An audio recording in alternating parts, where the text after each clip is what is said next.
10, 9, 8, 7, 6, 5, 4, 3, 2, 1, 0। खुले आसमान में भरकर उड़ान, हमारे तिरंगे की शान में चार चांद लगा रहा है हमारा चंद्रयान।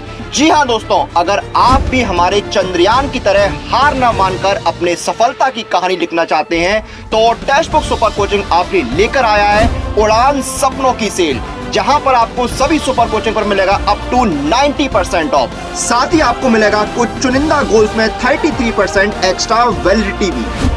तो अगर आप UPSC, SSC, banking, teaching, UGC net, CSI net, AJE, defence, railway, state PSC, non state PSC जैसे एग्जाम्स की तैयारी कर रहे हैं तो इन 3 दिनों में डिस्काउंट का लाभ उठाइए, क्योंकि sky is no longer the limit.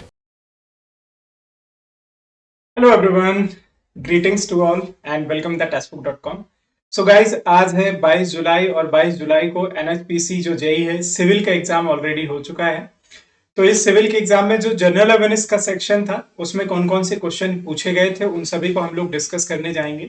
और दोस्तों, ये बताते हुए मुझे सच में बहुत बेहतर लग रहा है कि अभी तक जितने भी हम लोगों ने वो 10 डेज बूस्टर वाले सेशंस कवर किए थे, साथ ही में हमने जो भी आपके मैराथन सेशंस कवर किए थे उनमें से बहुत से क्वेश्चंस ऐसे हैं जो डायरेक्ट आपके एग्जाम में पूछे गए हैं। और हो सकता है आपको इस बात पर यकीन ना होगा, कोई बात नहीं, ठीक है। अभी जब मैं आपको क्वेश्चंस कराने जाऊंगा तो डेफिनेटली आपको ये पूरा यकीन हो जाएगा, ठीक है। ये जितने भी सवाल हैं मुझे आपके द्वारा टेलीग्राम पर भेजे गए हैं, ठीक है, जो आप में से स्टूडेंट एग्जाम देने गए हुए हैं या फिर जो हम लोगों को एनालिसिस में कॉल के थ्रू स्टूडेंट कनेक्ट हुए उनके द्वारा प्रोवाइड किए गए, ठीक है। सो चलिए देखते हैं कि कौन कौन से सवाल थे जो आपके इसमें एग्जाम में पूछे गए। तो ये तो सभी को मालूम है कि जो टोटल क्वेश्चन पूछे जाने थे वो कितने पूछे जाने थे, 30 क्वेश्चन, ठीक है। तो टोटल दोस्तों 30 क्वेश्चन आने थे आपके इसमें। और याद रखिएगा, ये सभी से क्वेश्चन पूछे गए, करंट अफेयर भी आया है, ठीक है। साथ में अगर हम लोग देखने जाएं तो स्टैटिक का भी पार्ट आया है आपको। मुझे पॉलिटी से मतलब हिस्ट्री से एक आध क्वेश्चन ही ज्यादा मिला, अदरवाइज कोई बहुत बड़ा क्वेश्चन नहीं मिला। हाँ, पॉलिटी से भी क्वेश्चन को देखने को मिला है और मिसलेनियस सेक्शन से क्वेश्चन देखने को मिले। तो आउट ऑफ 30 में लगभग मेरे पास जो सवाल आ पाए हैं वो 14 से लेकर के 15 क्वेश्चन मेरे पास आ पाए हैं। अगर आप में से किसी कैंडिडेट को और रिमेनिंग क्वेश्चन याद है तो आप वीडियो के अंत में कमेंट सेक्शन में जरूर बता सकते हैं, और ये क्वेश्चन आए हुए थे या नहीं आए हुए थे वो भी आप कमेंट सेक्शन में बता सकते हैं, ठीक है। तो सबसे पहला क्वेश्चन आया था आपके फाइनेंस कमीशन से। इसको हम लोगों ने बहुत बार पढ़ा हुआ था, सारी डिटेल हमने पढ़ी हुई थी फाइनेंस कमीशन से कि किस तरह के सवाल पूछे जा सकते हैं। तो दोस्तों, फाइनेंस कमीशन का अगर आर्टिकल देखने जाए तो आर्टिकल पूछा गया होगा, ठीक है, कि ये कितने आर्टिकल में परिभाषित है। तो 280 में परिभाषित है।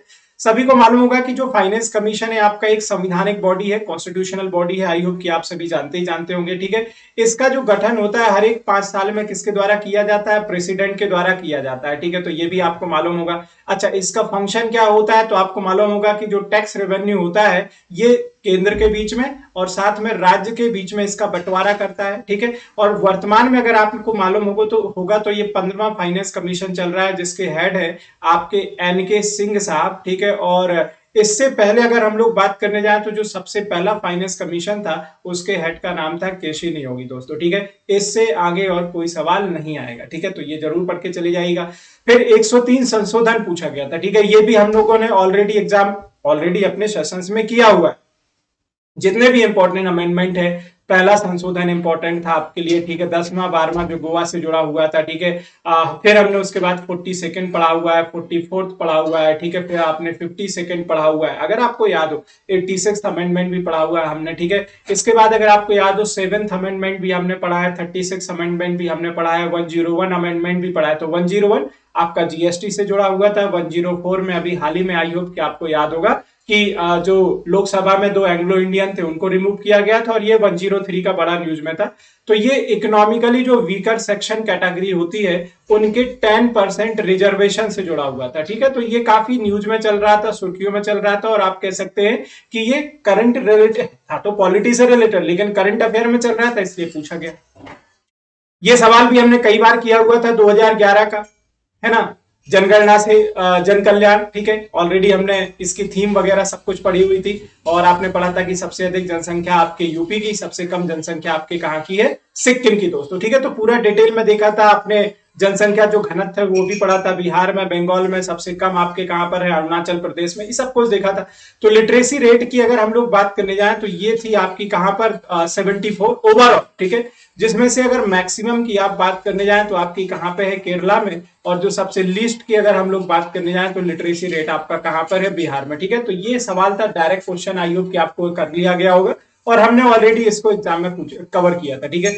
फिर आपको सीजीआई से जुड़ा हुआ क्वेश्चन पूछा गया। देखो यार, सुप्रीम कोर्ट, हाई कोर्ट और डिस्ट्रिक्ट कोर्ट मैंने आपको कई बार बताए हुए हैं कि जो सुप्रीम कोर्ट है आर्टिकल 124 में परिभाषित है। सुप्रीम कोर्ट के जजेस की जो नियुक्ति करता है वो कौन करता है, राष्ट्रपति करता है, कॉलेजियम सिस्टम के तहत नियुक्त किए जाते हैं। इससे पहले एक एनजेसी आया था लेकिन बाद में उसको गैर संवैधानिक बोल करके हटा दिया गया, ठीक है। तो आई होप कि देखो बहुत सिंपल से क्वेश्चन थे, बहुत आसानी से किए होंगे। हाई कोर्ट के जजेस की भी नियुक्ति राष्ट्रपति करता है लेकिन उनको जो शपथ दिलाता है वो रिस्पेक्टिव स्टेट का गवर्नर दिलाता है, और जो डिस्ट्रिक्ट कोर्ट के जजेस होते हैं उनकी नियुक्ति उस राज्य का क्या करता है दोस्तों, गवर्नर करता है, लेकिन जो शपथ होता है उस जिले का पर्टिकुलर जो डीएम होता है वो दिलाता है। तो ये किसके द्वारा नियुक्त किए जाते हैं, आई होप कि सभी को मालूम ही होगा कि ये जो नियुक्त किए जाते हैं प्रेसिडेंट के द्वारा। और कौन सा सिस्टम काम करता है तो याद रखिएगा, कॉलेजियम सिस्टम काम करता है दोस्तों, ठीक है। तो सबसे पहले सीजेआई कौन थी, ये भी मैंने आपको बताए थे, एचजे कानिया हमने कवर किए थे, ठीक है। इसके बाद आपने एक पढ़ी होगी, सबसे पहली वुमेन्स जो जज बनाई गई थी आपकी सुप्रीम कोर्ट में, फातिमा बीबी। फिर 1969 में एक जज बनाए गए थे जो कि एक्टिंग प्रेसिडेंट भी रहे, एम हिदायतुल्लाह साहब, ठीक है, ये भी आपने पढ़े होंगे। कुछ ऐसे जजेस के नाम जिनके खिलाफ हमने रिमूवल प्रोसेस भी शुरू किया था, तो आपने दीपक मिश्रा जैसे जजेस के नाम पढ़े होंगे। और अभी वर्तमान में जो आपके हैं वो कौन से हैं, 50वें जजेस हैं जिनका नाम है DY चंद्रचूड़, ठीक है। तो ये आपने पढ़ा हुआ था। इससे पहले थे आपके कौन से, UU ललित साहब, और अभी जो वर्तमान में DY चंद्रचूड़, ठीक है। तो दोस्तों एक बार देखिएगा और हो सकेगा तो मैं स्क्रीनशॉट भी डाल दूंगा कि कौन सी क्लास में हमने ये क्वेश्चन किस क्वेश्चन नंबर पे कराए हुए थे, ठीक है। तो बहुत बेनिफिट मिला है जितने भी कैंडिडेट ने लगातार सेशन अटेंड किए हुए हैं। और मैं आपको हमेशा यकीन दिला के अभी भी बोलता हूं कि देखिए SSC जेई का एग्जाम आने वाला है, यकीन मानिए मेरा, प्रॉपर मंत्री लगा करके पढ़िए मेरे साथ, है ना। और बिल्कुल मैं गारंटी दिलाता हूं कि जो टोटल 50 क्वेश्चन आने वाले हैं SSC जेई में, आप उसमें बहुत अच्छा स्कोर करोगे। बस आपको जितनी चीजें बोली जा रही है उस तरीके से प्रॉपर अपने शेड्यूल को फॉलो करते रहिए। AA ATC का भी नोटिफिकेशन आ चुका है तो उसमें भी हम लोग मचाएंगे, ठीक है। तो बस जुड़े रहिए और मेहनत करते रहिए, ठीक है। अब देखिए, ये आपको याद होगा दोस्तों, सुप्रीम कोर्ट की रिट पावर पूछी गई थी। तो रिट पावर तो आई होप कि आपको मालूम है कि जब हम लोग सुप्रीम कोर्ट की पढ़ते हैं तो आर्टिकल कौन सा है, 32, बहुत डिटेल में पढ़ाई हुई है, ठीक है। और जब आप हाई कोर्ट की पढ़ते हो दोस्तों तो हाई कोर्ट की कितने में परिभाषित की गई, 226 में। तो अगर हाई कोर्ट की बात करने जाए तो इसके पास 6 रिट्स पावर है, और सुप्रीम कोर्ट के पास अगर हम लोग बात करने जाए तो 5 रिट्स पावर है। लेकिन आर्टिकल 32 को हृदय और आत्मा भी बोला गया है डॉक्टर BR अम्बेडकर के द्वारा। हमारे ये संविधान का फंडामेंटल राइट भी है, टोटल 6 फंडामेंटल राइट है, जिसमें से ये कौन सा है, राइट टू कॉन्स्टिट्यूशनल रेमेडीज, ठीक है। 5 जो आपकी रिट पावर है सुप्रीम कोर्ट के पास, उसमें हैबियस कॉर्पस, मैंडामस, क्यूआरेंटो, सर्टिटरी और प्रोहिबिशन पावर है, ठीक है। डिस्क्रिशनरी पावर जो होती है वो हाई कोर्ट के पास एक एक्स्ट्रा पावर होती है। तो इस पावर के तहत अगर आपके कोई फंडामेंटल राइट का हनन करता है तो आप PIL डायरेक्ट फाइल कर सकते हैं सुप्रीम कोर्ट और हाई कोर्ट में, ठीक है। फिर आपको मैंने बताया था कि देखिए रिवर वाला पार्ट जरूर पढ़ के चले जाइएगा। जैसे हमने पढ़ा था ओरिजिन पॉइंट, सिंधु नदी का ओरिजिन, उसकी जो 5 सहायक नदी है उनका ओरिजिन, ब्रह्मपुत्र का ओरिजिन, गंगा का ओरिजिन, यमुना का ओरिजिन। बट इसमें इन्होंने क्या पूछ लिया, नर्मदा, जो आप पढ़ते हैं ना वेस्ट फ्लोइंग रिवर में, तो नर्मदा में आपको मालूम है कि इसका जो ओरिजिन है ये अमरकंटक में होता है, और इसके बारे में पूरा डिटेल में पढ़ा था। अमरकंटक में एक्चुअली 2 नदियां निकलती हैं, एक नर्मदा और एक सोन, ठीक है। तो सोन चली जाती है गंगा के साथ, राइट बैंक ट्रिब्यूटरी, और नर्मदा चली जाती है आपकी विंध्यन और सतपुड़ा के बीच से बहती हुई अरब सागर में, ठीक है। और ये खंबात की खाड़ी के पास जाकर के मिल जाती है आपके अरब सागर के पास। तो इसमें बरगी परियोजना पड़ी थी, इंदिरा सागर परियोजना, सरदार सरोवर परियोजना, जबलपुर उसके किनारे लोकेटेड शहर, धुआंधार, और जो भेड़ाघाट वाटरफॉल है। तो ये सब कुछ हमने नर्मदा में पढ़ा हुआ है, ठीक है। और उम्मीद करता हूं कि ये सभी क्वेश्चन बहुत आसानी से किए होंगे और एक बहुत अच्छा आपको कॉन्फिडेंस फील हुआ होगा। अब इसमें पूछा गया था कि लोकसभा का जो पीठाधीन अधिकारी होता है वो कौन होता है, ठीक है। तो कुछ इसी तरह का सवाल था। आर्टिकल आपको मालूम है लोकसभा 81 में परिभाषित है। लोअर हाउस बोला जाता है निम्न सदन, जो 1954 में इसको नाम दिया गया था, ठीक है। और वर्तमान में इसके जो स्पीकर हैं वो आपके कौन है, ओम बिरला साहब, ठीक है। तो आपको मालूम है कि दोस्तों ये एक अस्थायी सदन होता है, इसको भंग किया जा सकता है, 5 साल का कार्यकाल होता है। अधिकतम सदस्यों की संख्या 550 हो सकती है, जिसमें से आपको मालूम है कि जो 530 होते हैं वो राज्यों से, और जो 20 होते हैं वो केंद्र शासित प्रदेश यानी कि दिल्ली और पांडिचेरी से होते हैं, ठीक है। और इसमें जो 2 एंग्लो इंडियन अपॉइंट किए जाते हैं तो उनको हटा दिया गया है। वर्तमान में 543 है, ये पूरा डिटेल में पढ़ा होगा। और लोकसभा में सदस्य जो जाता है उसके लिए मिनिमम एज चाहिए कितनी, 25 साल, ये देख लिया होगा, ठीक है। है। हाँ, ये एक इंपॉर्टेंट सवाल था करंट अफेयर का, आप कह सकते हैं कि 1 साल पुराना क्वेश्चन पूछा गया। तो अभी ये जो राजीव गांधी खेल रत्न पुरस्कार है, एक्चुअली में इसका नाम रिनेम कर दिया गया, आपको मालूम है कि अभी हो गया है मेजर ध्यानचंद खेल रत्न पुरस्कार। तो 2022 का पूछा गया। अब ये डिपेंड करता है कि आपको क्या क्या ऑप्शन दिए गए होंगे। तो यहाँ पर मैंने दोस्तों पूरा की पूरी आपकी लिस्ट दे दी है। 12 लोगों को 2022 का ये पुरस्कार दिया गया था, राजीव गांधी खेल रत्न पुरस्कार, जिसमें आपके नीरज चोपड़ा साहब भी थे, क्योंकि 2021 में ओलंपिक टोक्यो में मेडल लेकर के आए थे, गोल्ड मेडल। ठीक है, मिताली राज भी थी, रवि कुमार भी थे, ठीक है, मनप्रीत सिंह, श्रीजेश पीआर थे, लवलीना और सुनील छेत्री साहब, ठीक है, अवनी लखेरा, प्रमोद भगत, कृष्णा नागर, सुमित अंतिल और याद रखिएगा मनीष नरवाल। ठीक है, तो ये 12 कैंडिडेट है। बट अभी आपको मालूम है ये हाईएस्ट अवार्ड था स्पोर्ट्स का, लेकिन अब जो हाईएस्ट अवार्ड है स्पोर्ट का वो कौन है? मेजर ध्यानचंद खेल रत्न पुरस्कार। ठीक है, अगला सवाल पूछा गया था उगादी। तो दोस्तों ये हमने कई बार पढ़े हैं, आंध्र प्रदेश में एक उगादी पढ़ा होगा और एक आई होप आपको याद हो फ्लैमिंगो हमने पढ़ा था। ठीक है, तो फ्लैमिंगो पढ़ा था, कुचिपुड़ी के बारे में पढ़ा हुआ था, ठीक है, वाईएस जगनमोहन रेड्डी के बारे में देखा हुआ था। आंध्र प्रदेश से जुड़े हुए जितने भी इंपॉर्टेंट फैक्ट थे कि ये लैंग्वेज के आधार पर क्रिएट होने वाला सबसे पहला भारत का राज्य था। लगभग इसकी जो भी इंपॉर्टेंट स्कीम्स भी थी वो भी मैंने आपको कवर कराई थी। तो एक फुगड़ी है जो गोवा से जुड़ा हुआ है, और दूसरा आपने पढ़ा हुआ था कौन सा? गुड़ी पाड़वा महाराष्ट्र का, ओनम पोंगल केरल और तमिलनाडु के पढ़े हुए थे, बिहू आपने आसाम का पढ़ा हुआ था। ठीक है, तो जितने भी भारत के इंपॉर्टेंट राज्य हैं सभी के फेस्टिवल्स वगैरह ऑलरेडी हमने कवर किए थे। तो आई होप कि आप आसानी से कर चुके होंगे। तो फ्लैमिंगो और ये उगादी दोनों आपके आंध्र प्रदेश में मनाए जाते हैं। और जो तेलंगाना क्रिएट हुआ है उसमें आपने पढ़ा था कौन सा? बोनालू और बाथुकम्मा। ठीक है, तो आई होप की कंफ्यूजन नहीं हुआ होगा। अब नवरात्रि जो है फेस्टिवल इन्होंने पूछा था कि ये लगभग आपको देखने को मिलता है अक्टूबर में, लेकिन लोगों को सबसे बड़ी समस्या हो गई होगी कि ये किस महीने में पड़ता है। दोस्तों देखो, तो हिंदी महीना पूछा गया था, तो इसको मोस्टली लोग आषाढ़ बोलते हैं। ठीक है, जो नॉर्मल गांव की बोलचाल की भाषा में बोला जाता है, बट यहाँ पर अश्विन ऑप्शन दिया गया होगा। सो आई होप कि ये भी सिंपल क्वेश्चन था। नोबेल प्राइज के बारे में पूछा गया कि कौन से भारतीय थे या पहले एशियन कौन थे जिनको नोबेल प्राइज मिला है। तो आपको मालूम है कि 1901 में ये शुरू हुआ था अल्फ्रेड नोबेल के नाम पर, जिन्होंने डायनामाइट की खोज की थी। 6 कैटेगरीज में दिया जाता है और अभी तक टोटल 9 इंडियन ऐसे हैं जिनको नोबेल प्राइज मिल चुका है। ठीक है, तो पहले एशियन पूछे जाए, पहले भारतीय पूछे जाए, वो आपके कौन है? रविन्द्रनाथ टैगोर साहब है। तो जो गुरु रविन्द्रनाथ टैगोर साहब है उनके बारे में आपको मालूम है, और ये लिटरेचर में मिला था दोस्तों, वो भी 1913 में, जिनकी किताब का नाम था गीतांजलि, और अभी तक 9 भारतीयों को मिल चुका है। ठीक है, तो आई होप कि आपको मालूम होगा। सीवी रमन साहब को मिला हुआ है, हम मदर टेरेसा को पढ़ते हैं। अभी रिसेंट में आपको जो मिला था, ये मिला था कैलाश सत्यार्थी जी को बचपन बचाओ आंदोलन के लिए। ठीक है दोस्तों, तो ये जरूर पूछा जाता है, इसको एक बार देख के चले जाएगा। ठीक है, भारत में सबसे पहला सेंसस कब हुआ था? ये बहुत सारे बच्चों ने गलती भी की हुई है, इसको ऑलरेडी मैंने डिस्कस कराया था।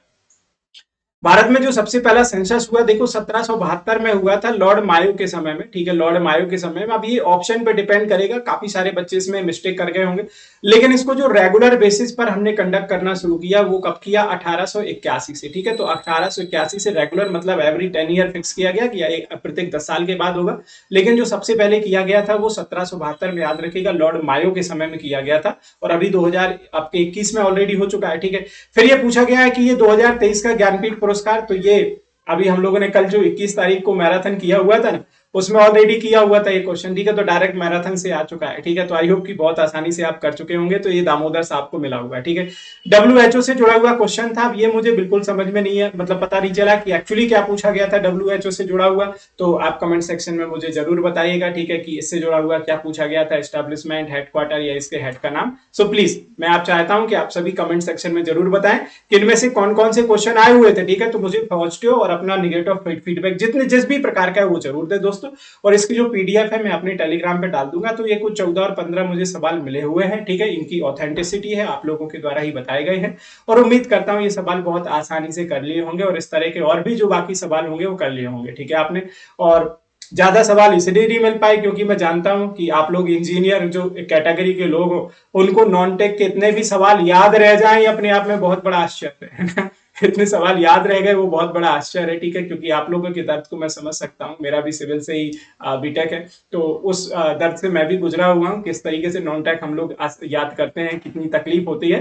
बट बाकी जितना जिनको 23 तारीख का एग्जाम है ना इलेक्ट्रिकल का, तो उन सभी को ऑल द बेस्ट हमारी तरफ से, हमारी पूरी टीम की तरफ से। बेहतर करके आइए, और बाकी बिल्कुल मंडे से हम लोग शुरुआत करेंगे SSC JEE की। और जो लोग अभी भी टेलीग्राम के साथ नहीं जुड़े हैं, तो टेलीग्राम के साथ जुड़ जाए, जिसका नाम है @SOSA टेक्स्टबुक। और इस समय चल रही है दोस्तों बिल्कुल सपनों की उड़ान सेल, तो आप सपनों की उड़ान सेल में पार्टिसिपेट कर सकते हैं, बेहतरीन तरीके से तैयारी कर सकते हैं। जितने लोगों ने अभी भी इनरोल नहीं किया है तो अभी कुछ चंद घंटे बाकी हैं और इन चंद घंटों में बिल्कुल आप हमारे साथ जुड़ सकते हैं। और ये दोस्तों जो कोर्सेस है हमारे, याद रखिएगा उसमें आपका कितने का डिस्काउंट चल रहा है, 90% का डिस्काउंट है, 33% की एक्स्ट्रा वैलिडिटी है और ये सिर्फ आज बस अभी कुछ समय तक के लिए एंड हो जाएगा।